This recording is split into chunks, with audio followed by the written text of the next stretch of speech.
on blast. This is week 6 of I'll Name This Football Pod later on the On Blast Podcast Network.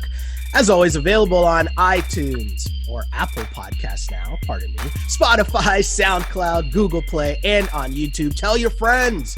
My name is Sheldon Alexander, and I'm joined by my guy, Mr. Matt Russell, sports betting professional and host of the Window Sports Betting Podcast. Mr. Russell, how you feeling after week 5 as we head into week 6? NFL season in full swing, kinda? I'm good.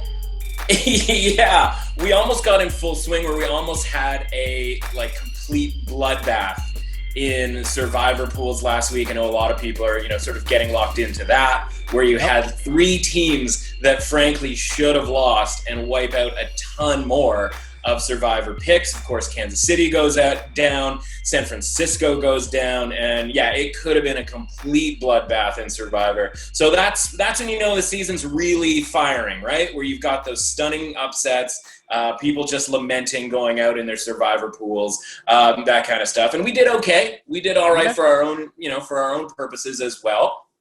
Hey, as I said, for people new to the pod, this is what we're doing here. I foolishly am trying to pick every single game against the spread each and every week. Mr. Russell comes in with some numbers, with some analytics, with some gambling trends to poke holes in my foolish picks, but also to help you, the viewer, win some money, right? That's a goal each week.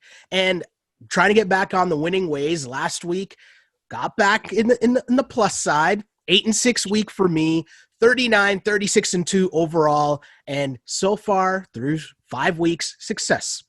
Trying to win more than I lose. I'll take that.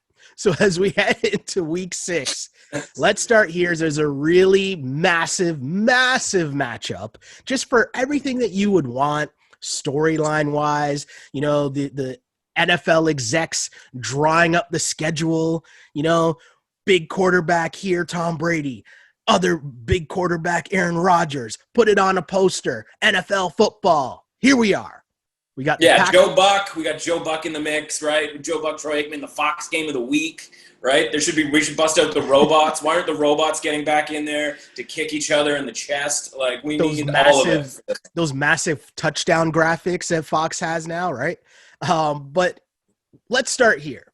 The Packers are in Tampa Bay, and it's funny because the way that last week went wasn't too good for Mr. Tom Brady, and this line has been weird. It's basically a pick'em at this point, to where I simply look at this and just say, I think the Packers might just be better.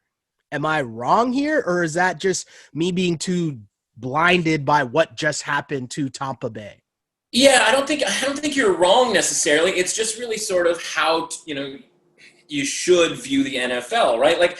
I don't know that there's, better or worse ever really I shouldn't say ever, right? We've got the New York Jets, for instance. But it's more like, where are you playing on your range? Are you playing at the high end of your range or your low end of your range? And sometimes those overlap. So, normally we save the sucker bet of the week for the end, but I'm going to kind of flip the script on you, right? I'm going to take what you sent me. I'm going to flip it upside down. I'm going to read it upside down. And what we're going to find here is one of 2 plays here that I think – actually, there might be 3. Could be a big sucker bet weekend. We look back at last week, right, and we hit 2 different sucker bets. One was sort of a retroactive one because we did this podcast on Friday, so we didn't get a chance to talk about the Bears and the Bucs being that sucker bet, right? Everybody on Tampa Bay. There was no way Tampa Bay could possibly lose. That line of -3 was super short. Fast forward to Tuesday. Buffalo at Tennessee, same situation. 3-point road favorite. Oh, there's no way Buffalo's going to lose. What a short line. Let's grab it. 80-90% of the tickets all on Buffalo. The exact same situation. In this case, Tennessee just blew them right out. And now you've got these 2 teams that are going to the very next week, and now it's like there's no chance they win. Isn't that funny that Tampa Bay could go in an NFL game from no chance they lose to literally the next week, no chance they win in the betting public's eyes, right? Yeah. And it's the same thing for Buffalo. No chance they lose to Tennessee. They've got all COVID and all of this kind of stuff. And then the very next week, now they're going to play the Kansas City Chiefs, and it's that short line again, right? That 3.5 point road favorite. And of course, now everybody's on the flip side. Well, Kansas City must bounce back after a loss to Las Vegas. And and now we're back on this sort of thing where it's like, wait a minute, you can't go from there's no way you were going to lose to now there's no way you're going to win. And so you look at this line, which opened 1.5, did some ticking up to 2, and then has come all the way back down to a pick'em, which shows you right there that kind of the sharp quote unquote money is landing on the Buccaneers. And maybe you're sitting there going like, yeah, I just think the Packers are a better team. And I don't think you're necessarily wrong, but what end of the range are you going to get Tampa Bay this week? I think it's at the relatively high end because I think a lot of their guys come back healthier, right? They've had a week and a half off. You don't have that sort of cold night in Chicago type feeling for your boy Tom. He's warm. He's loose. He's loving it. Evans is back, healthier. Godwin hopefully back for them as well. And again, the Packers are a really, really good team, but they're going to lose a game at some point. And sometimes you don't want that bye week coming when you are red hot the way the Packers were, right? That can sort of jam up the quote-unquote momentum that your team in general faces, right? So if they're a little bit rusty, Tampa Bay's playing at their high end, Green Bay might play at their low end, and I don't know that these two teams, at sort of an average state, are that far off from each other. I think you're right, Green Bay is the better team, but I would watch out this week for Tampa Bay. And it's super interesting to me too, just looking at how Tampa Bay lost, like it was really undisciplined. It was really, things that we're used to seeing. And we talked about this on last week's pod, things that we're used to seeing from Tampa Bay, but not necessarily what we're used to seeing from Tom Brady teams. And I kind of want to see just what happens the following week after that now as, how do you bounce back from that Thursday night loss? That'll be super interesting. And I want to see how that plays out as well. But either way, I think as of now, I'm leaning more towards Green Bay just for the reasons we just stated. But, I mean, it's a pick'em game for a reason. It's going to be a close game. It should be a good game. And I love the hype machine of it all. Hey, I'm a sucker for it, right? I'm a sucker for the hype machine. I can't lie. I'll be right there ready to watch with my popcorn ready, listening to Troy Aikman and Joe Buck for sure. Yeah, and listen, the sportsbooks don't make a ton of money because they're just letting you bet Green Bay because they're automatically going to win, right? Exactly. Like, sure, they're not going to close down if Green Bay wins this game, but the reality is, like you talked about, they have a week and a half off if you're Tampa Bay to get stuff cleaned up. Obviously, matchups matter, right? We talked about Khalil Mack and the defensive line for Chicago last week, giving Tampa Bay the problems of, they're holding and it's like you're 1st and 30 all of a sudden. Green Bay's defense is good. You've got the quote-unquote Smith brothers, so to speak, and it's like, yeah, but that's not Khalil Mack, right? Exactly. And you can take a week and a half to sort of realize that your protection needs to get better, and in this case, combine that with the fact that the pass rush just isn't as good for Green Bay as it is for Chicago, and that opens everything up, right, for Tampa Bay. Totally agree, my dude. Totally agree. So kind of a weird week for a topic that we've been bouncing around all season long, which has kind of been the Belichick versus Brady battle, the game within the game that's been going on all season. But I think you got to give the nod to Belichick, even though they didn't even play, just based off of the image that will last forever of Tom Brady holding up the 4 fingers. But just for that meme alone, cool. Give the nod to Belichick. And we talked about this game last week because it was scheduled for last week. But so I don't know how much has really changed just in terms of our thoughts on this game. So it could be something we just go very quickly into. But the Pats are hosting the Broncos, 9.5 point favorites. I still like the Pats. Nothing has changed. If anything, you're telling me Belichick just got another week to prepare. So I'll take that. It's just that simple. Yeah, and listen, Belichick gets the number 1 on the Brady versus Belichick power ratings this week because he somehow single-handedly stopped a COVID outbreak in the Patriots, right? It's like Cam Newton's got it, Stephon Gilmore's got it, and then Belichick's just like, that's it. no more, and just like force fielded the entire place. And now everything's fine. And so the difference between this week and last week is we know that Cam Newton is going to play, right? Last week we're like, depends on the quarterback. I don't know the situation. And now we're getting Denver's quarterback is back, Drew Lock. You know, is that really that big of a deal, right? Like, he's flashes of brilliance. Cortland Sutton's not coming back at any time soon. That being said here, like, this does kind of feel to me like a just get it done type of a game for the Patriots. Yeah. And maybe you're right about, like, Belichick having more time to prepare, but what do you really need to prepare for when it comes to the Denver Broncos, right? Like, they're not going to pull out the, trick plays or anything like that. It's really just going to be like, you know what, we're better than you. We're going to win this game. That being said, when we start talking about this line veering into the 10-point zone, Denver is somewhat functional, right? Like, they hung in there with the Steelers a couple of weeks back. And to me, this is a very similar, type of a game. And I wouldn't be so, quick to just be like, let's lay 10 points with a Patriots offense that isn't exactly lighting it up necessarily, right? And so if they score, say, 24 points and this game's sort of 24-10 late, the back door, we always kind of talk about that with big spreads. Is the back door going to be open? All of that kind of thing. And for me, I think I would lean to getting as many points as I possibly can with Denver. But if it doesn't hit 10, it's probably a stay away. But 10 would be a buy for me at Denver. Yeah, the double-digit spreads for sure. As you know, as anyone listening to this pod knows, my mortal enemy, the double-digit spreads. That's when things get dicey. But it's funny, right? The Patriots, I love what you said about them just doing enough to win the game, because you're right. It could be, we know just how they don't practice that much throughout the entire NFL. So just getting everyone back involved, everyone back in the mix for a game, it might be just one of those looks where it's like, hey, we win by the field goal. We're just going to run the ball, control the clock, do what we got to do, check in, check out, seal the victory. So totally there with you. I kind of look at that, and, with the health of the Broncos, it has me considering more so of taking the points, just because, with the extra week, now they also have an extra week to kind of figure some things out in terms of what they're going to do game plan wise against the Patriots. So it's like, to lose a double-digit spread with 2 weeks to prepare is difficult to do, right? Yeah. Like in the NFL. Yeah. And unless you're talking about the Jets and Chiefs or whatever, right? Unless you're talking about something like that. So it's interesting. I'll pay attention to the line for sure.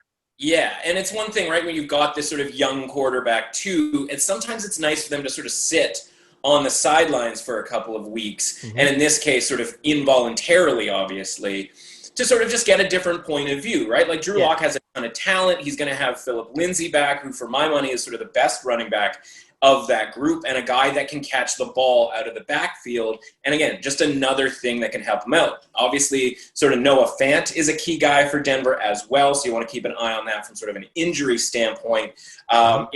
As of right now, it's very much up in the air on whether he is going to play. So yeah, I mean, that's for me, that's the situation. And you've got a team that won a game last time they played. Like, I get it was against the Jets, but they still won a game. Yeah, might be getting spicy. We'll check for the full picks on Saturday and see if I'm really feeling getting spicy here and taking the Broncos. But moving on here, big news coming out of Week 5 is a massive injury to Dak Prescott. Crazy scenes there in Dallas, of course. He is obviously out for the season. We normally talk each and every week about what we learned from the week before, and I learned that Andy Dalton was the backup in Dallas. I mean, I knew that, but it was kind of still one of those like, oh yeah, they got Andy Dalton. I don't even know really how to feel about that. And if you watch the end of that game, Dallas was able to still win off of that, what could have been an emotional letdown. They're still able to win, but not cover. And of course, this podcast, we're talking about things from a gambling perspective. So heading into this week, Cowboys hosting the Cards. How confident are we in the Dallas Cowboys with Andy Dalton under center? Yeah, it's going to be a different team, right? And so as far as not covering last week, like, yes, that was incredibly disappointing.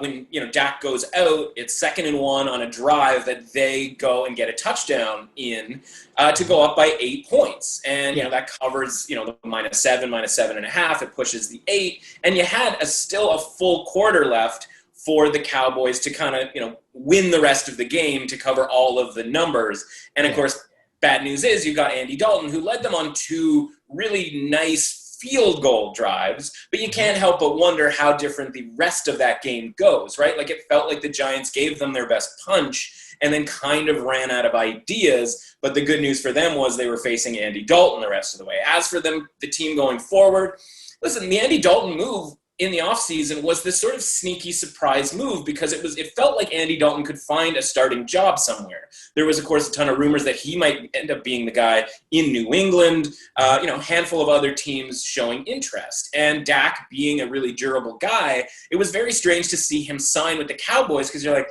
I don't really think he's going to get a chance to play. Like, that's kind of an odd decision. Well, sure enough, 5 games into the season, it's Andy Dalton's team now. And so we talk a lot about that first game when the superstar gets hurt, or I should say after the superstar gets hurt. You're going to get the best effort from every single player on the team because they know going into the game that they have to play their best, right? We talk about the ranges. So the range for the Cowboys is probably, their ceiling is lower, right? But I think in this case, on Monday Night Football at home against the Cardinals, they're going to play at the very top of their capability with Andy Dalton. And I think that's going to be enough to get them a win against a Cardinals team right now that, congrats on the 20-point win against the Jets. But listen, that game was flattering from a scoring standpoint. Like, they were a little too that game's a little too tight when we're talking about Jets games. So for me, I'm not there with the Cardinals right now. I was there a little bit at the start of the season, but some injuries have obviously kind of caught up to them from a defensive standpoint. And again, the Cowboys offense is still going to hum. Andy Dalton can still get it out there. It's not going to be as lethal as it was with Dak. But if Andy Dalton can maybe not turn the ball over, I mean, the Cowboys were turning the ball over at an alarming rate. We talked about this last week. Are the Giants going to be able to do it?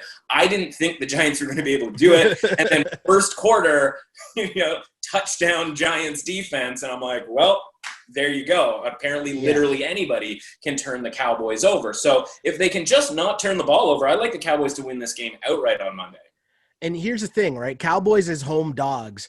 First off, I know the home dogs is different with no fans and all that, even though there are fans, but you know what I'm saying.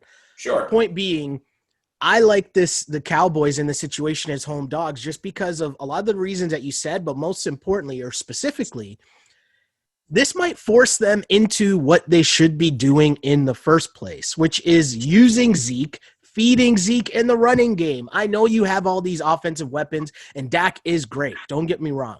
But sometimes I feel like Dallas gets himself into trouble because it is too much of just wheeling and dealing and throwing it all over the place. And, you're having these shootouts which force you into turnovers and making all these mistakes. Whereas it might just simplify things. Yes, Dak is way better than Andy Dalton, so you pass the ball more and use your receivers. Cool. But now that you have Andy Dalton, pound the rock. There's no my shouts to Mr. Lilico, my high school football coach that used to just say, let's keep it simple, straight up the gut, nothing fancy about it. That's it. Run the ball with Zeke, keep things simple. And if you do that, you control the clock, you control the game, you minimize Andy Dalton having to be this gunslinger or whatever Jerry Jones wants his quarterbacks to be all the time. So it's interesting. I like it. I see you kind of shaking your head, but it's okay. Yeah, I mean, fundamentally, it's 2020, right? And with apologies to Coach Lilico,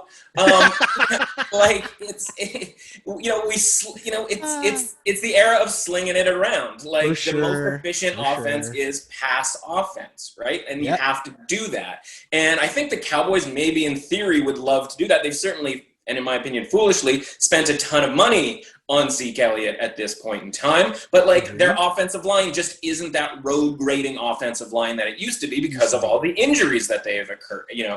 Okay. And so it's like, okay, like maybe, but like you can't just kind of snap your fingers and have that happen. I think they would have done that up until this point.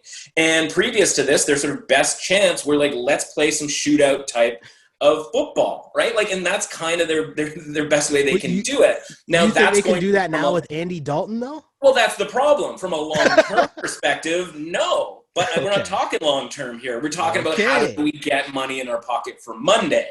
And this Monday, right, you're going to get the best possible effort out of that offensive line. You've got Chandler Jones, by the way, arguably the best pass rusher in the entire league, goes out with a biceps injury. He's probably out for the season. And so who's left on Arizona that's going to cause the Cowboys the problems that they often face from a protection standpoint, right? Yeah. There isn't anybody on Arizona. So you're going to have Andy Dalton's going to have time. It might be the only game all year where he has time at this point, but he will have time in this game. So I think you just got to do what you got to do, because those three wide receivers, Gallup, Lamb, and Cooper, are top, the three best grouping there is in the entire league. And to just, sort of hand it off to Zeke, and he runs in, to a wall that isn't creating the, space that it used to, I think would be foolish. I think they got to do what they got to do. At least in this game, I think it works. Going forward, obviously sort of diminishing returns from that standpoint. I got you. And hey, bottom line, as we focus in on Monday and what that means to winning some money, we both like the Cowboys, just how they do it in different ways. Totally cool. Still getting to the same result. Both ways. Like there's nothing to say they can't do it both, right? They can do both if they, if they put their mind to it. They can do both. Totally. We both like the Cowboys, and so far this season, another trend is we've both been liking the Panthers. Teddy Two Gloves has been doing it all season long, and kind of to steal the Bill Simmons thing, the Ewing theory, Christian McCaffrey goes down. Most people think, this will be a problem. But if you listen to this podcast, Mr. Matt Russell did tell us early on, missing McCaffrey isn't going to be as big of a deal as people think it will be. Just saying, tape don't lie.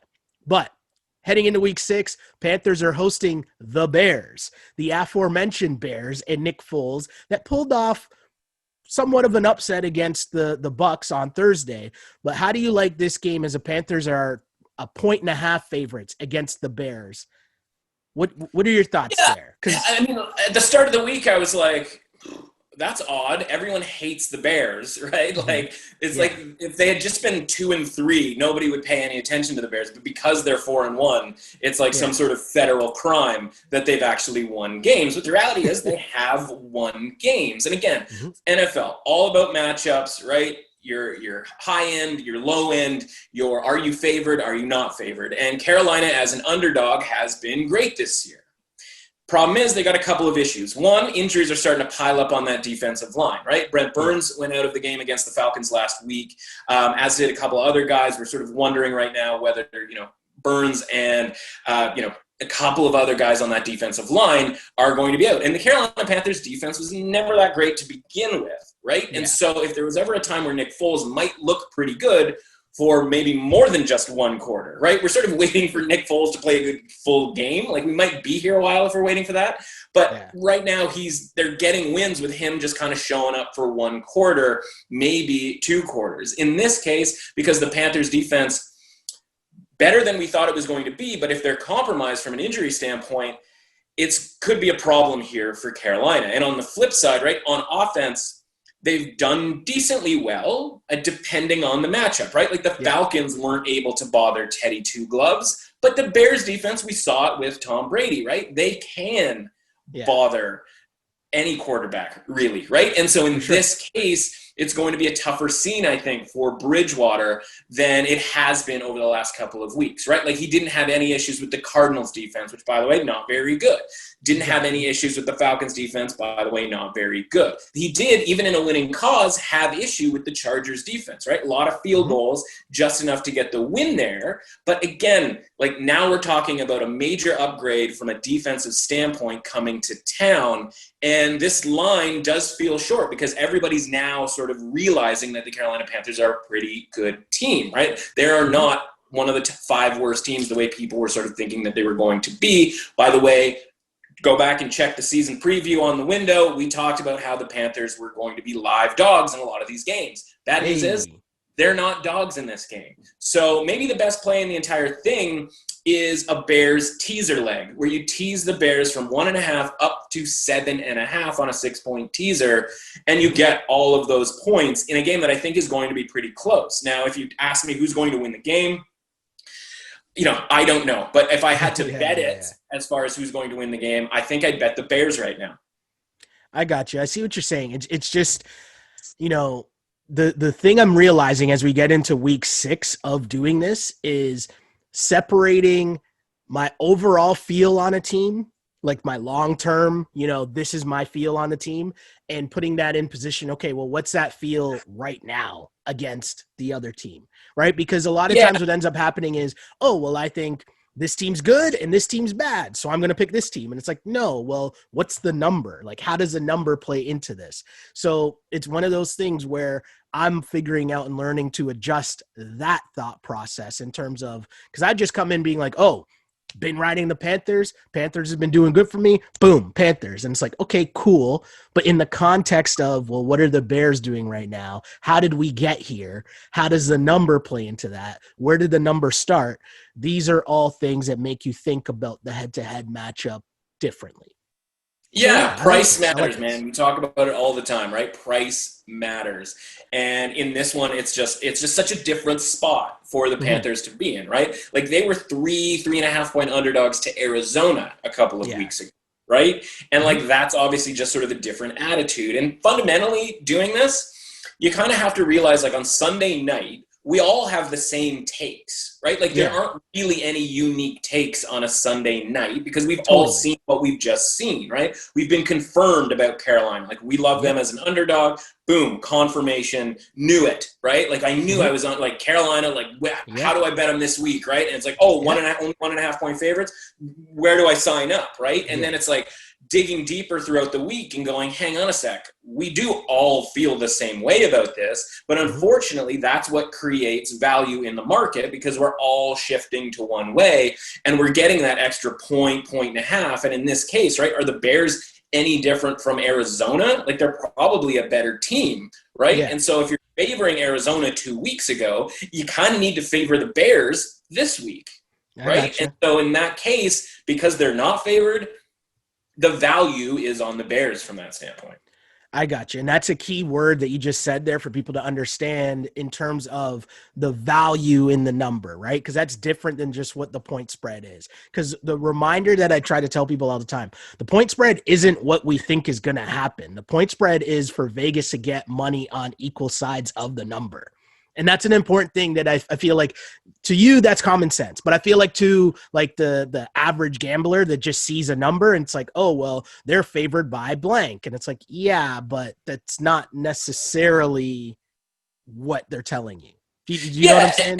And fundamentally that's true, right? Like, they are trying to get sort of an even keel side at least to start, right? But they're gambling as well, because they sort of see which way the line is going or which way the money is going, right? So you see a bunch of money coming in on Buffalo against Tennessee, and you have 2 options, right? You can move the line to try to get more money on Tennessee, or you can be like, you know what? I like our line here. I like that Tennessee has just as much of a chance to cover this as Buffalo does, and so I'm happy being heavy on Buffalo, right? And we're seeing that with the Tampa Bay Green Bay, right? Where they're like, you know what? We're kind of okay being heavy on Green Bay. Now, is that going to work out for them every single time? No, not necessarily. But if it works out even just half the time for them, right, that's going to work out nicely for them long term. And so we'll try to be on the same side that the books want to be at. They obviously have the advantage over us because they are getting the juice,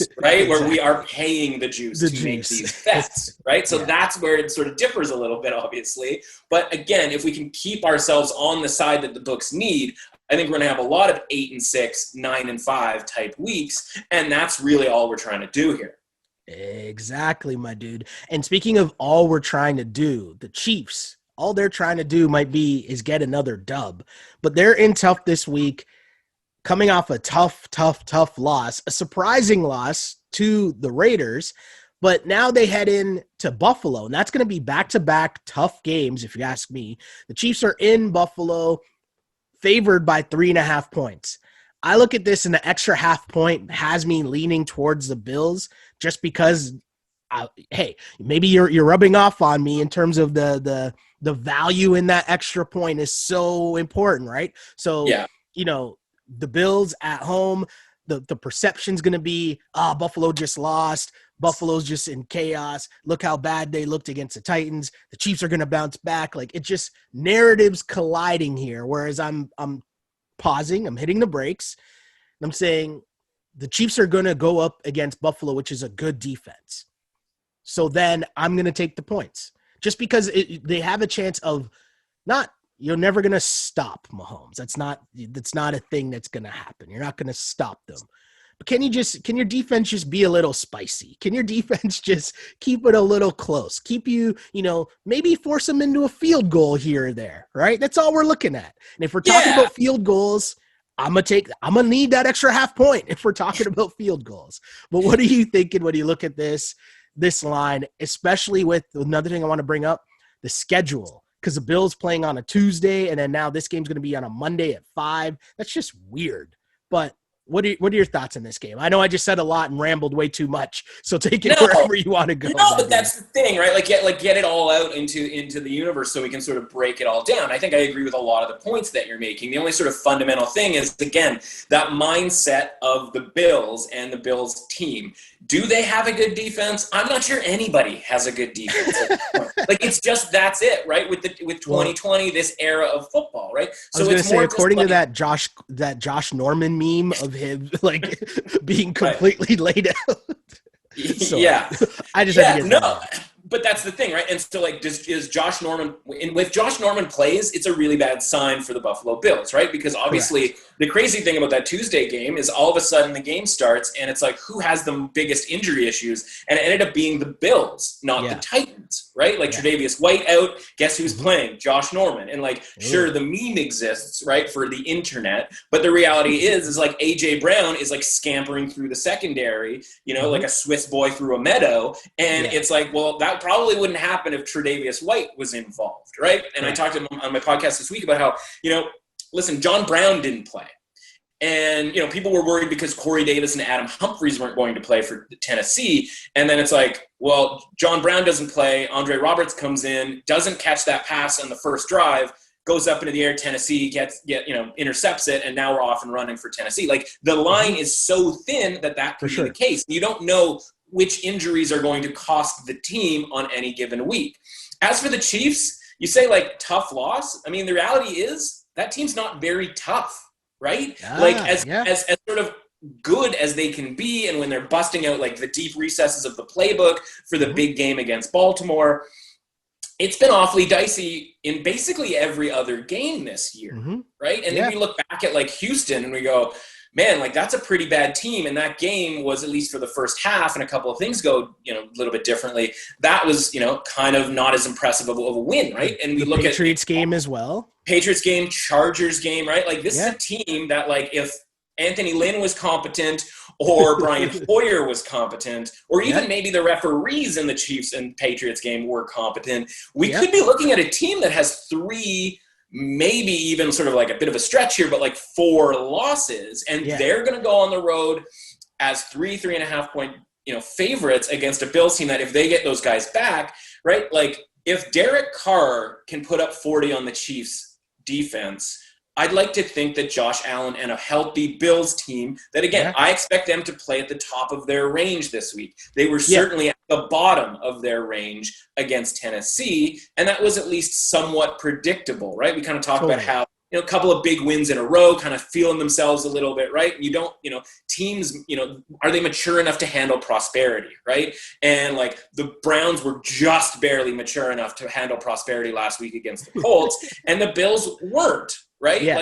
kind of assumed that this COVID-riddled Titans team was going to roll over, and a couple of bad bounces early, and all of a sudden the game gets out of hand. And so for me, I'm expecting really big things out of the Bills, and I don't think just a week off and sort of a whatever you want to call it, bounce back, I don't think that's necessarily in the cards for the Chiefs, right? They had one of their offensive linemen literally tear 2 ligaments in each knee, right? And so this is a team that was already had Patrick Mahomes kind of running for his life a little bit. And it looks more spectacular because Mahomes makes it work, right? Like he finds guys on the run, he scampers for the first down on 3rd and 7 and all of that, right? So, but it's kind of an unsustainable thing when they're not running the ball particularly well and they're not protecting Mahomes.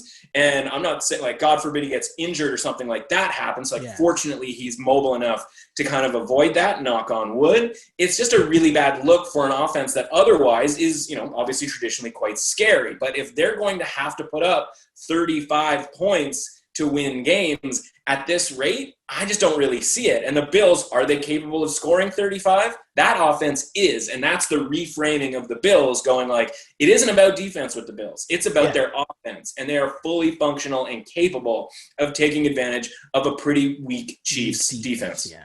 Yeah, it's totally right what you said there. And, the Bills, I just need their defense to be frisky. I don't need them. Like, if you think about what the Raiders did, right? You just hold them to field goals a few times. You don't even need to full on say you're going to stop Mahomes. Just slow them. And I think what you mentioned too about the defense is we know the Chargers did it with pass rush, right? Bosa up front, they got pass rush. That's how they slowed down the Chiefs machine. With Belichick, we know that it's game plan and what you talk about a lot, forcing Mahomes to march it down the field. Are you going to be patient enough to march it down the field instead of just taking those big shots down the field? So the Bills, obviously, like if you're any functional NFL coach, you should be paying attention to what's worked in the weeks prior, right? And implement some of that on defense. So this, again, should be a great game. I'm looking forward to it. And the 3.5, as long as I'm getting the extra half point, I'm okay in taking the Bills. And this goes back to your point of reframing how I think of the Bills. There's no chance before last year, the year before, if the Bills get off to this good start, that I'm looking at a line against the defending Super Bowl champion, high-octane offense, and I'm looking at that and being like, oh, Bulls are going to get – by less than a touchdown, Bills are getting washed. I'm taking the Chiefs. So it's interesting as now I'm in week 6 and I'm starting to piece together some things and feel more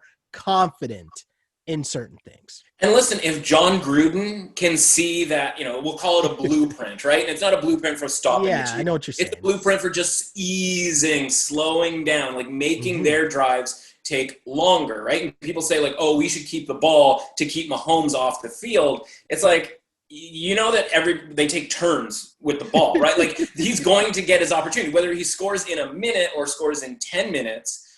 Like in theory, that shouldn't matter, right? But it does when it comes to the Chiefs. If you can make them take longer, that gives them more opportunity to get called for holding or some sort of offensive pass interference or something along those lines, right? And if John Gruden, of all coaches, can, and his defensive coordinators and whatnot, can kind of come up with something like that was the biggest surprising thing, that they would force the Chiefs to be patient. And it's not just Mahomes, obviously, right? It's Andy Reid. He's a very impatient offensive coordinator too. And, Mahomes is made in the image of Andy Reid. Like, obviously, talent-wise, Mahomes is on another level, but from a sort of offensive mindset, it's all Andy Reid. It's like if Andy Reid just like unzipped himself and like Patrick Mahomes just came out of Andy Reid's bodysuit, and it was just like, that's, it's like Superman. That's a wild Halloween visual, man. Like, happy Halloween, everybody. Like that kind of thing. Like that's from a mindset, right? And so they're kind of one in the same. And it's like, if you can just sort of slow them down, not from like even a scoring standpoint, but like, let's limit possessions. Let's, if you screw up once or twice, at least you're not getting 10 possessions. You're only getting like 8 possessions, and it gives yourself a chance to win the game. So I think if you wait a little bit, you might be able to get a better number than 3.5, like 4.5 potentially. And, because obviously by the time Monday rolls around, especially that afternoon game, like people are going to be hammering away on the Chiefs. A lot of chasing will be going on for sure. Chasing is what the Eagles defensive front will be trying to do against Lamar Jackson. How's that for a segue? Wow. That was a hell of a Pulled segue. that one out of my ass there. Hold that. Yeah, I really You're enjoyed like, that. where's that? Where are you going with this one here? Yeah. But the I was like, Ravens that's better are than my Andy Reid unzipping himself thing. So, just a phrase I I'm never trying, thought man. I'm trying. So the Ravens are in Philadelphia. Ravens are 7.5-point favorites. And this game is interesting to me because I see the Eagles they're getting healthier, obviously, but they're looking – it's a reminder of what you've been saying for the start of this season, right? There was no preseason. So you're going to start to see teams kind of round into form. And while the Eagles didn't look great, they got dudes. What's my guy's name? I was going to call him Fogel, but what's their receiver's name that went crazy? I like Fogel. I'm good enough. Definitely not his name. And the best part is super bad. He was super good. The best part is I think I legitimately picked that guy up in fantasy this week because my receiving corpse is that bad. But yeah, you got picked up McLovin as well. I get it. He's a good running back. Fulham. That's his name, no? Yeah. Anyways, The point remains, okay? If you look at what the Eagles have been doing, especially last week against the Steelers, they hung around, and it's one of those games I'm going to point to where I say, yes, on the scorecard, it was an L. The Eagles didn't cover. Right. But I look at that game and I say, no, I was okay with that read in terms of the Eagles hanging around. They were in that game. And if someone along the way realized, hey, maybe we should cover Chase Claypool, right? Maybe they cover that game. But bottom line, heading into this one, again, touchdown underdogs, but that extra half point again has me feeling in the mix. Also, the Ravens are good, but they're not the top team. I still don't think there's the Ravens as a top team that's going to beat down teams that are decent to good. Are they going to beat down those teams? Right? I don't know. It's a referendum on what you actually think of the Eagles, right? And it's they were competitive to a degree. Obviously, I think down 14, 17 points at a point in that game against the Steelers. By the way, Steelers hilarious, right? Woe is us. We have this bye week so early. We didn't really want it. Meanwhile, they're in there cooking up Chase Claypool plays, finally realizing that he's an absolute freak. Which anybody like myself who follows college football knows that Chase Claypool is an absolute dog, right, with Notre Dame over the last couple of years. And so, but I digress. As far as the Ravens are concerned, right, their big spotlight game was them getting, worked over by the Chiefs. Yeah. That being said, the rest of the way, it's kind of beat down city. And so for me, that 7.5 is kind of fishing people in with that hook, right? It's literally that hook is at the end of a fishing rod going Philadelphia, they've been competitive and all of that kind of stuff. And I just don't know, man. The Ravens just beat up on teams. They are the bullies, right? We talk about all the time. And if they're playing a top echelon team that kind of knows what to do to kind of slow that offense down, that's one thing. I don't think the Eagles are it, right? That could very well be another beatdown. And the Eagles, talked about it. It's the Eagles are best suited to just get smoked this week and not play their guys in the second half because they have a Thursday night game coming up against the Giants. And we are in this, universe right now with the NFC East where it's get any win possible, especially divisional wins. If you could go 5-1 in the NFC East, which is the best case scenario right now for the Eagles, but even really 4-2, that's that might be good enough with two other wins sprinkled in this entire season. Because with the Dak injury, the bar just keeps getting lower and lower for who's going to win the NFC East. You could sell me right now on a Washington football team to win the East because they've got one win in their pocket against the Eagles. That's a leg up right there. And, again, maybe they only need 6 wins to win the division. Like, this is going to be unprecedented. This is going to be peak 2020, where it's like, oh yeah, the division winner had 6 wins. And so if you're the Eagles, like, just get through this game healthy, because this game does not matter in the grand scheme of things. Now, I don't know that Doug Peterson necessarily feels that way. I don't know that any football coach necessarily feels that way.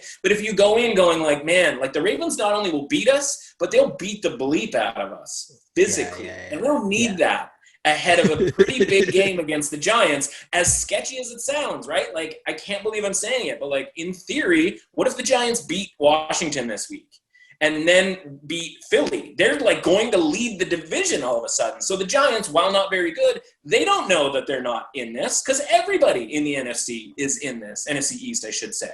And so if you're the Eagles, like, this could be a scenario where they're down 14 points. You're sitting there going, like, we got a backdoor opportunity here. Like, that 7.5 is going to come in handy. And then all of a sudden, like, Carson Wentz is just sitting on the bench, and the backup's coming in for Philly, and it's just like, oh, we're not getting this backdoor, and this thing turns into a 21-point loss for Philly. I like what you said, though, about this being a referendum on my thoughts on Philly, because I could still be in the mindset where I'm thinking of them as the Super Bowl team. Or do you know what I mean? Like, we came into this season thinking Philly's going to be pretty decent. They got some injuries, maybe once they get healthy. And so I'm thinking, oh, they're getting closer to that team. But that thought process of where I'm starting wasn't realistic to begin with, right? So even them getting healthy, it'll make them better than the Giants, right? It'll make them maybe the best team in the NFC East, but it's still not the Philly team that I'm thinking of them as being. Yeah, absolutely, right? And from a defensive standpoint, that's not what they are, right? There's, they don't have those guys. That team was loaded defensively from a, like, defensive line, linebacker standpoint, and the secondary was okay. None of that is true anymore for Philly. And you're going to get a lot of Lamar Jackson hitting Mark Andrews. You're probably going to get some Marquise Brown deep. You're going to get all of that stuff, and you're just going to keep getting hit in the mouth.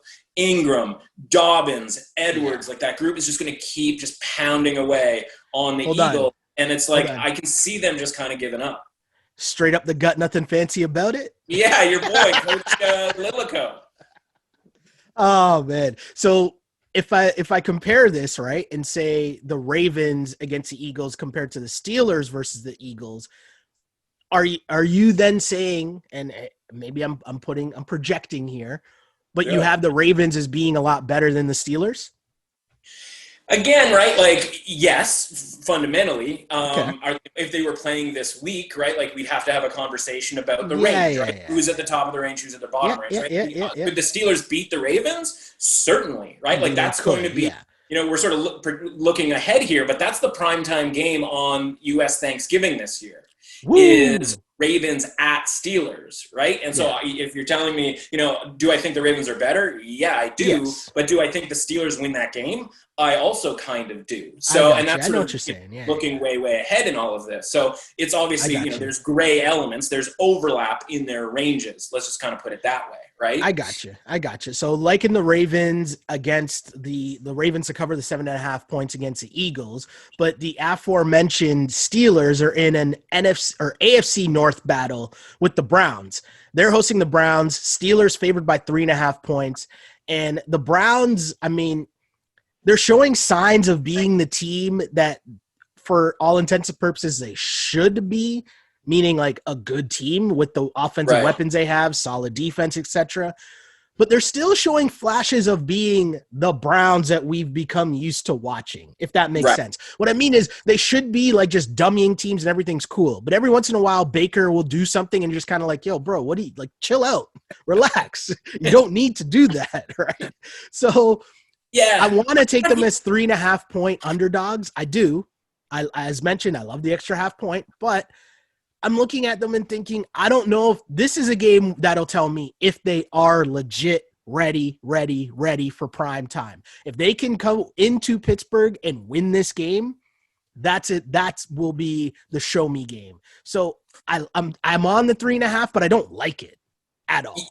Yeah, after last week I went 2-3 in the contest, 4-3 overall. So it was literally the worst I could have done based on the 7 games that I was, heavily into, right? Yeah. And so the 2 of those losses were, we talked about one of them, right? It was obviously the Cowboys. That was a later game, but 2 of those losses happened early on. So I'm watching that Browns game, seeing that the Giants are up 14-3 on the Cowboys, and that spread is sort of long gone. Of course, it got back to a point where it became possible. Yeah. But I'm watching that Browns game, I need the Browns for my lungs at that point, right? Because you're starting to get in your head, oh man, even though other games haven't been played, we're on Minnesota, and that game, obviously Sunday night game, hadn't been played yet, you're still going I'm going 0-5. I'm going 0-5. I need the Browns desperately here. And so we talked about how, what's their maturity level, right? Can they handle prosperity? And it was funny, they won the game. They did everything they needed to do to win the game, right? And so, we obviously talked about sort of how high everyone was on the Colts and how, maybe we should sort of temper ourselves with the Colts. But the one play, right, they get the touchdown. I believe it was after the pick 6 on Rivers. And then they give up a kick return touchdown to make the game, interesting, so to speak. Right? Yeah. And I'm just sitting there going, they can't handle success. They're up 17. They should be a cruise job the rest of the way. They should probably intercept Rivers 3 more times the rest of the way. And they give up a kick return. No one gives up kick return touchdowns, right? It just never happens anymore, right? Barely any teams even return the ball. And it's they gave it up. And you're just God. Now it ended up working out because Rivers is throwing safety, plays out of the back of his end zone. We'll get to him next. The wind blew it. So it ended up working out okay in the end. But I was just man, I like the Browns. Fundamentally, they are a team here that can play. And I get it. It's very interesting to get a bunch of points with them. I'll fully disclose. I grabbed Cleveland plus 4.5 way earlier in this week, and it's come all the way down through 3.5. It's down to 3 right now. Woo. And I'm sitting here going, man, I could bet back on the Steelers at -3 and be a winner even if it lands on 3, right? Because it pushes my bet, and I win the plus 4.5 bet. So it's a synthetic -2.5 on the Steelers. And I think I like that a lot more, right? Baker got crushed on one play. There was a whole MRI on his ribs type of a situation. That doesn't feel like a thing that you're going to want to have to deal with in Pittsburgh with that defensive line. From an offensive line standpoint, they're missing arguably the top guard in the entire league in Wyatt Teller. Not a thing that you really want to have when you're facing the Steelers' defensive line. Now, if they can kind of get the ball out in time, the Steelers' secondary is pretty vulnerable.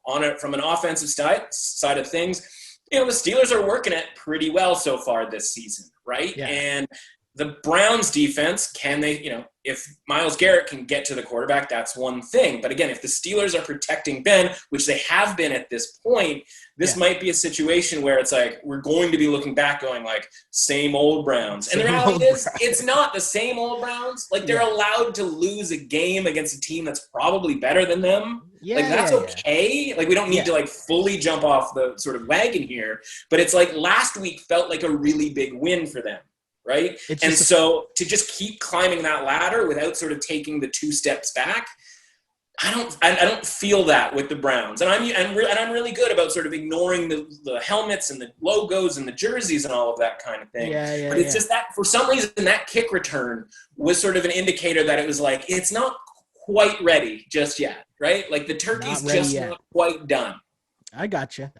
And I'm right there with you. I totally right there with you. It's one of those things I find it's so strange. They're so close, but there's still flashes of, oh yeah, it's the Browns. Let's relax here. So another great game. This is a great weekend of games. I feel like there's a lot of games that, normally while you just sit and you might have Red Zone on, it's kind of no, I actually want to watch this game. So super interesting. Sure. A game that I don't want to watch, probably because of the aforementioned Phil Rivers. The Colts will be hosting Joe Burrow and the Bengals. Now, for as washed as Phil Rivers is looking, I feel bad for him and Colts fans who might have thought they were getting something else. But I also feel bad for Joe Burrow because that line is not holding up in front of him, and he is running for his life basically on every play. But as 7.5-point dogs, the initial line, hey, take the points because it's easy to bag on Phil Rivers. But isn't this more so just a bounce back? Like the Colts might be not as good as we think they are, but the Bengals are bad. No?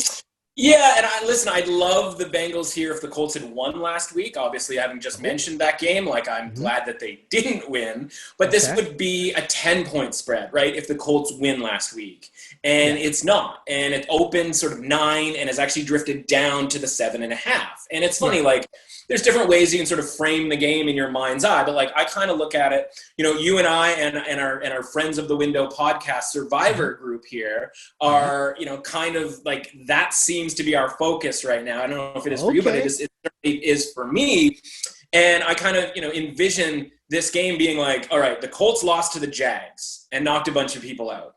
Then they played the Jets and they won, but only 50% of people were into it. And it was because they didn't feel that the Colts could be trusted. And this feels like people coming back to the Colts going this is our last chance to take the Colts, a team that is by and large a top half of the league type of a team. You're going to need to use the Colts at some point, or you're going to get into the dregs of it from a Survivor standpoint. Yep. And then they're going to lose this game. And so people are going to be I stayed off it when they were playing the Jets, and now they're playing the Bengals, who just got smoked by the Ravens. I trusted you, Phil Rivers, and you burned me. Yeah. So that's kind of how I feel about it. That being said, the 7.5 does feel a little bit short in this case, especially since it's been kind of kicked down from 9. And when we've seen the Bengals play good teams, it hasn't been pretty. And I even include sort of Cleveland in that. Of course, we remember that Thursday game, and yes, they backdoor covered, but from an analytical statistic standpoint, that's not something we want to rely on with the Bengals, right? And so for me, I'm not quite there. I liked the Bengals early on in the week. Obviously, I just sort of explained that I think they have a chance to win the game. It might be one where I just rather bet the money line and then just kind of avoid the spread altogether, because sort of part of me thinks, if the Bengals are keeping this close, the value is just going to be taking the money line and taking your chances in a game that obviously would be within one score late. And if you're getting sort of a plus 250, plus 300 in that area type of a money line, I think that's just kind of the better option, because you're either going to get Phil Rivers completely falling apart, or you're going to get a full-scale Colts bounce back. Again, is Darius Leonard going to play? That was a big issue last week. We were able to take advantage of him not being in the lineup. If he's back, right, you're going to get a better Colts defense. So, again, keep an eye on that. And then I think just the play is kind of all or nothing here when it comes to the Bengals. Yeah. Strange game for sure. I'm not sure which side I'm going to fall on yet. With the points being that much, I'm leaning towards the Bengals for sure. But again, as mentioned, as always, the full picks will be available on the On Blast site on Saturday, the latest, maybe Friday. Depends on how the Friday goes. You just never know. You're one man, there's only so much you can do. Only so much you can do in a week, right? You also never know what you're going to get from Romeo Crennel, but you got to win in his first game. And the Titans are now hosting Romeo Crennel's Texans, and the Titans are favored by 3 points. Now, we just watched the Tennessee Titans play on Tuesday Night Football, and, they did enough. I won't say that they looked great. They looked all right. They were okay. Yeah. And now they're hosting the Texans, and it's only 3 points. I'm kind of on the Titans here, and I don't know. I find this just way too easy. Is that wrong? Yeah, it's a tough game, right? Because we talked about this last week. We teased it. Hopefully, everybody caught the Sunday Circa Million Circa Survivor podcast over at the window. Yeah. First off, round of applause for that one. Round of applause for that one. Texan Survivor pick. Let's go. And a 30-minute conversation talking ourselves into the Texans as sort of like, this is going to be our sort of one shot early on in the season here that is going to be kind of off the radar. And it worked out nicely because San Francisco was in the conversation. I didn't necessarily love it, but like it ended up being the top selection in Survivors, in the Circus Survivor last week. And they of course lost. And so I'm watching that game like a hawk, right? It was my 1 o'clock version of my Browns game at 4 o'clock, where I'm like, I need the Texans desperately, because not only do we get knocked out, we are just completely embarrassing ourselves, by taking the Texans. So I'm watching that like a hawk, and the game ends up being a 2-touchdown win for the Texans. But I'm downgrading the Texans off of that game. Like, and I don't know the last time I did that off of a sort of a big win like that. Because the Jags had every opportunity to win that game. And I can say that, like, again, having, like, being in the mix of that game, that, like, the Jags just blew it, right? And defensively, they had their top 3 guys who are out. Are they going to be back this week? That's obviously going to be a key factor when they play against the Lions this week. But it's like it took the Texans a while to kind of figure out, like, we can just move the ball down the field with ease against this Jags defense. And from a Jags offensive standpoint, like, they were moving the ball, right? Missed 2 field goals, had one of the more hilarious 4th down failures in recent memory. That atrocious pass was just oof. So like they could have had a lead and a relatively decent one at halftime, and then you never know what kind of happens in that second half. So now that Texans go to Tennessee, we just watched them win relatively convincingly, even if sort of from an analytical standpoint, it wasn't like a domination necessarily. And like it's very easy to go like, oh, it's just 3 points. It's actually moved up to 3.5. And so there obviously people are coming in on this Tennessee team going like, like keep it rolling. And they might, right? They might just do it in a different way. Like Derrick Henry should run amok against this Texans defense. So it's the reason why I would say like, if I had to bet it, and maybe I convinced myself to actually bet it, like I would be looking Titans here, because I just told you I have downgraded the Texans. I think the Titans are at least decent enough that, they're going to have a bunch of wins and it's going to be a little fraudulent here. They could very well be 5-0 and not really have that many impressive wins on their resume. And so, like I do think the Texans, aren't very good. And so I kind of have to lean to the Titans. But obviously the short week is an issue too. So all in all, like, I don't really want to bet on either of these teams at this point. Stay away is the message here, folks. Stay away if you can. I mean, cut to me on Sunday going like Titans for sure. Or like that could very well happen. That's why you got to tune in on Sundays. We mentioned this a little earlier on, just in terms of talking about the NFC East. But there's a game involving the New York Football Giants against the Washington Football Team. Yeah. And the New York Football Giants are favored by 2.5 points. When I just tell you that information, what is your reaction to that? It's a sentence, right? Like the New York Giants are favored in a sports match, right? Like it doesn't even have to be football, but if like you threw them together in like a team tennis type format, I'd still be like, are we sure we're favoring the Giants? Even against the kindergartens? I don't know. And so like, and everybody sort of sees this and agrees like, no, that shouldn't be the case, because this line opened 3.5 and it was 3.5 for about 4 seconds. And then it was 3 and did a couple of days at 3. And then now it's down to 2.5. And we always kind of talk about numbers coming off of key numbers. And in this case, right, it comes off the key number of 3 down to the 2.5. So it's probably a better betting game, because you would be getting value at the +3. You're getting value betting the Washington money line, right? Like it's just better than sort of being like, I'm certain about this and it's going into a contest type format, right? Yeah. So it's just one of those sort of weird games. And you look at it and you go like, Daniel Jones turns the ball over, turn the ball over. Is Washington going to be able to force those turnovers? And I think the answer is yes, because I think that defensive line is still really good. And that game last week against the Rams, and we sort of have to bring it down for a second, right? Because what we saw last week with Washington is a really, really cool story. Alex Smith getting back on the field, right? Yeah. But as you've, declared on this show, and I've declared on my podcast, like all of that stuff is awesome or important. It's just not what we do here. And the reality is Alex Smith came in, and it was sort of a not what I signed up for type of a situation, right? No. And as much as Kyle Allen isn't exactly a household name or, sort of lighting it up, we were in range for a backdoor potential cover there for a really long time.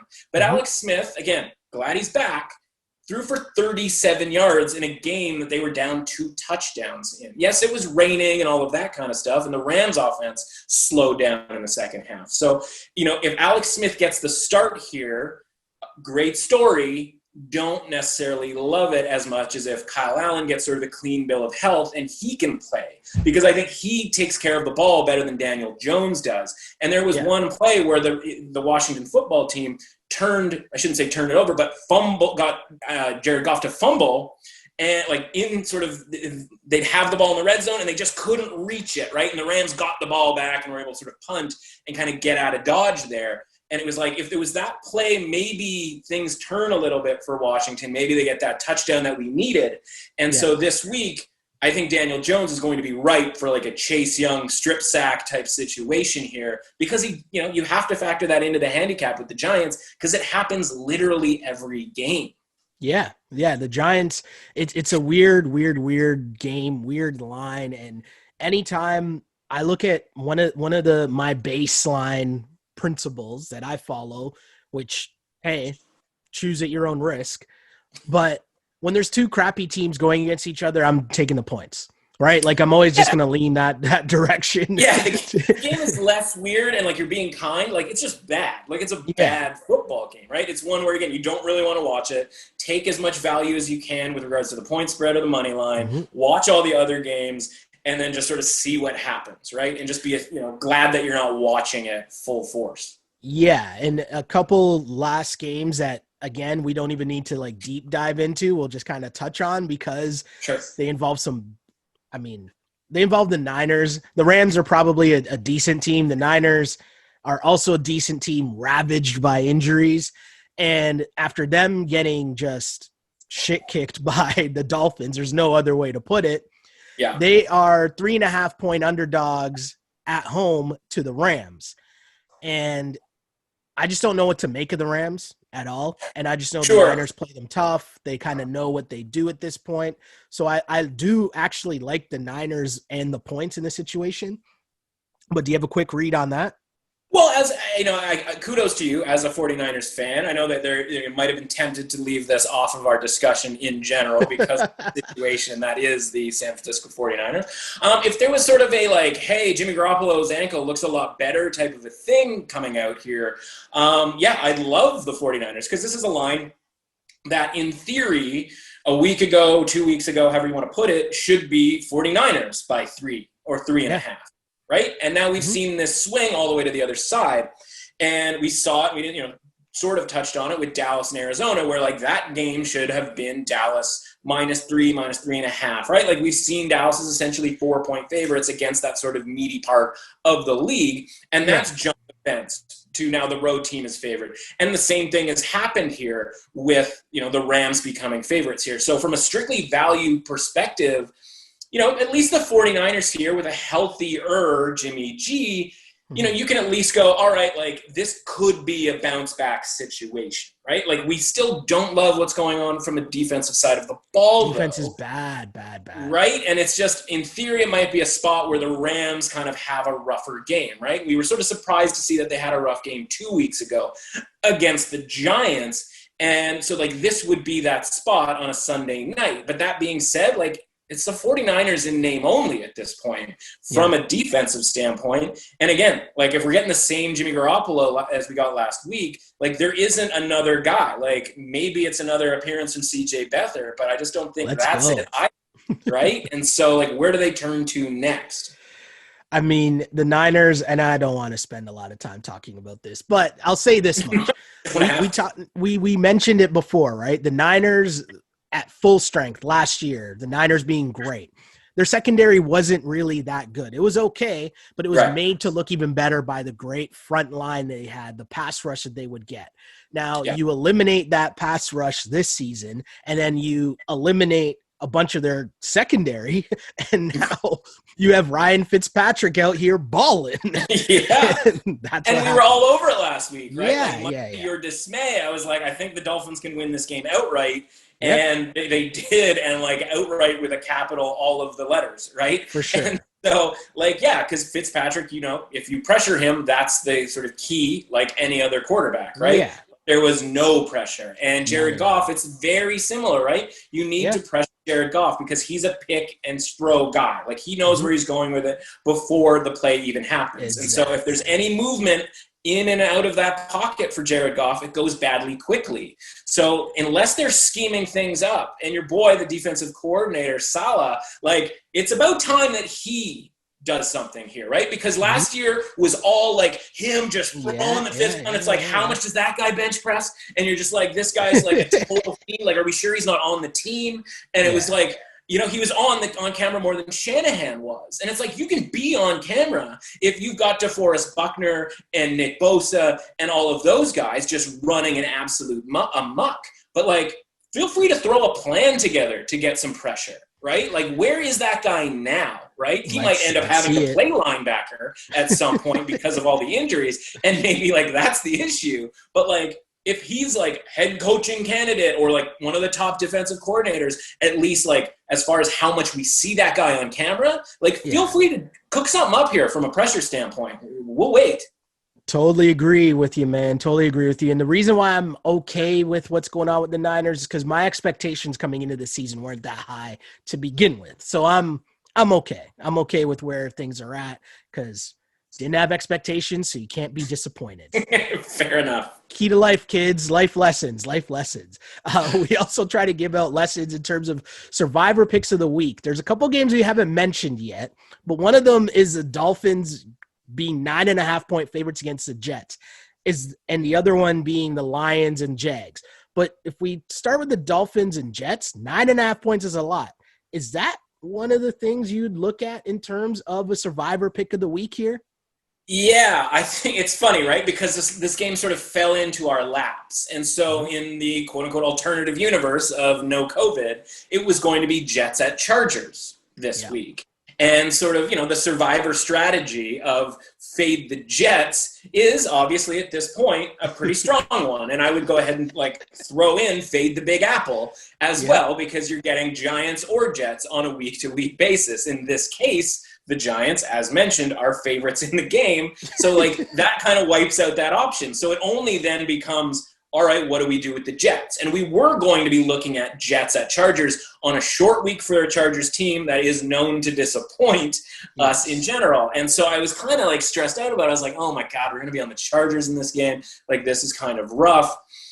The other option, of course, is the Patriots against the Broncos. And that's not necessarily the option that I would take because I think there's a ton of uncertainty there. And I already kind of like the Broncos plus the points. But that's another game that was moved into this week. So we were spared having to bet on the Chargers against the Jets. And instead, the Dolphins take the place of the Chargers. And I didn't necessarily have the Dolphins on my list at the start of the year as that like top 18 team that we were going to need to use at any point this season. Obviously, their play of late, right? Basically the last 3 games, because I thought they played very well against Seattle, and 2 wins sort of bookending those 2, would at least give you the indication that you can trust the Dolphins to beat the Jets. So I think that's the right play. I'm not necessarily like running to bet them on the spread at like -10, but I'm pretty okay with fading Joe Flacco. Like, I will be able to sleep at night if we end up taking the Dolphins. Now, I don't make the pick for our group this week. We'll have to see on Sunday morning. I'd like to think it's going to be less than a 30-minute conversation of just anguish, like talking ourselves into the Texans. Like, I'm pretty sure I spent the first 15 minutes of that with just my head in my hands going like, I can't believe we're going to do this. I think it's going to be an easier play this week and an easier conversation to have. Okay. That being said, like, you're still taking the Dolphins, but I think it's the right play for long-term success. I got you, my dude. I got you. And, did we have anything on the Jags? The Jags? No, I mean, listen, again, we screw talked that about it game. earlier. Screw the Lions. Yeah, like who died and made the Lions road favorites, Yeah, right? And if we're getting a Jags offense that moves it the way that the Texans did last week, then they're very interesting. But we're going to need the injured guys back for the Jags defense, right? We need Miles Jack. We need C.J. Henderson. We need Josh Allen, defensive end edition. We need those guys, right? And a little bit, are you worried about Matt Patricia off a bye? Like, is he going to have something cooked up? I don't really think so. Is that a thing? I didn't know. I don't think that's a thing. I've never heard anybody say that ever. Right. Like if we're getting 3.5, and I know the line sort of teetered down to 3, so maybe we missed our opportunity on 3.5. But if it gets back to 3.5, like I think that's definitely a play on the Jags. No, I got you, man. I totally agree with you there. The Jags as home dogs looking pretty spicy to me at that point. Mr. Russell, another good week on the pod. I enjoy this so much. It gets me hyped up. It is a little weird because there's no Thursday nighter, which kind of is throwing the football week off. But as mentioned, a great slate of games on Sunday. So there's a lot to still talk about and a lot for you to still break down and drop some nuggets on the podcast. Again, it's the Window Sports Betting Podcast with my guy here, Mr. Matt Russell, giving you the gems you need to win some money. Mr. Russell, give the people a little taste of when and where they can find some of these nuggets to fill up their bank accounts. Yeah, fundamentally, we're a Monday to Friday podcast, right? You just type in the Window Sports here. This is what it looks like right there. Hey. Boom. That's what you see right there. Visuals. You type in the Window Sports. You should be able to find that relatively easily. And we go Monday to Friday. We're talking all sports. Last night, we hit a Coastal Carolina plus 7.5 winner outright on the field plus the money line. Like, that's how deep we get with regards to sort of handing out plays. College football going really well to start this season and to start this week, right? So you kind of, you don't have to listen to every single one, right? But it helps. And on Wednesday, we talked about the NFL passing yards, rushing yards, and receiving yards market, right? In season, you can bet on who's going to lead the league in those various markets. And with the admitted unfortunate injury of Dak Prescott, he was cruising to leading the league in passing yards. And now that market is wide open because he is out, and now there's just a bunch of other guys that were kind of battling for second place. Now they're battling for first place, and now we've got this market that I think the favorite is like plus 500. So if you can figure out which one to bet on, right, you're going to get some decent money back, whether it's even taking that favorite or looking down the board a little bit to, say, Aaron Rodgers at 9-1. Okay. Anyway, so we talked about that on Wednesday's podcast. So we talked about that kind of thing where it's like, even if you missed it for Wednesday and you didn't get the Coastal Carolina plus 7.5, you can go back and listen, grab that because that's all still available. So we talk about future stuff. We talk about what's going on that night and all that kind of stuff. Friday is sort of the big football podcast where we talk about a lot of the same stuff you and I talked about. We get a little bit deeper as far as sort of strategic betting.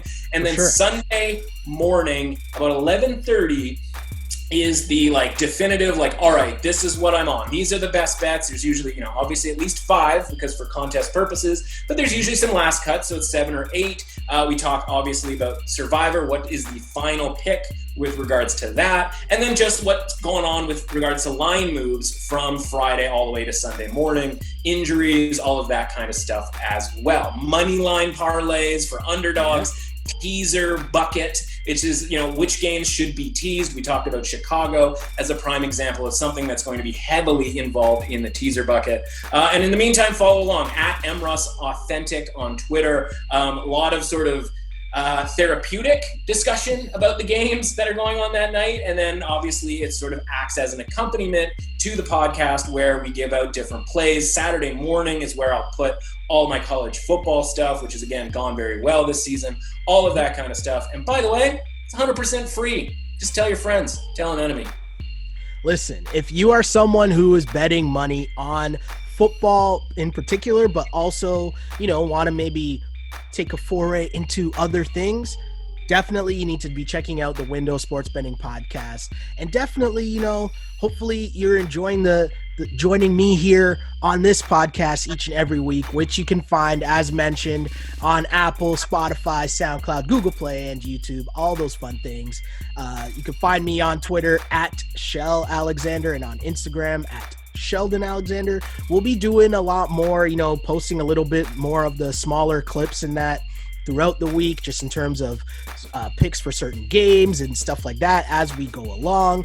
But as mentioned, just trying to win more than we lose here with my overall picks that you can find on the On Blast site. Probably on Saturday afternoon, the full picks will be up. And 8-6 last week. We're still above 500 at 39, 36-2 for the season. We'll take that. And just trying to, again, win more than we lose. Pretty simple here. Really enjoy doing this pod with you every week, Mr. Russell. It's so much fun. It gets me hyped up for the season. And I love it because it's an actual conversation, right? I'm coming in with, okay, this is what I'm thinking. And by the end of it, a lot of times I'm like, oh, okay, yeah. I'm poking the holes in my own theory, which I would normally be doing after the games. You know what I'm saying? Right? Yeah. Like after the game would happen and you'd just be like, okay, obviously, like how did I miss that? And now we're doing that on Thursday. So hopefully the people are appreciating the knowledge as much as I am. So I thank you for coming through because this has been a blast. Pardon the pleasure as always, my friend. I did not mean to do that. That was a terrible pun by me. But again, thanks for tuning in. My name is Sheldon Alexander, and as I always say, I used to pray for times like this to rhyme like this. This is, I'll name this football pod later, part of the On Blast Podcast Network. As always, unpolished and unapologetic. Until next time, see ya. On blast.